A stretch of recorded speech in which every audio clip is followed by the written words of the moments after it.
北熊さんが RC213VS モト GP の直系のRC213VS のマシーンに乗りまして、またまたこの鈴鹿の前で、鈴鹿のファンの前で走りを披露してくれます。たくまさんも今練習しています。さあ、そして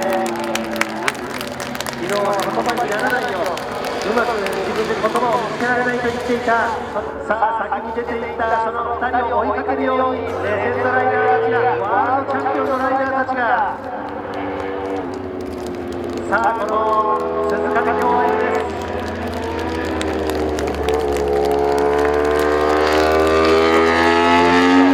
ちょっと分かった時、多分不安と自信といろいろなものが交錯していたと思います。ただ戻ってきました。スロットルを開けている。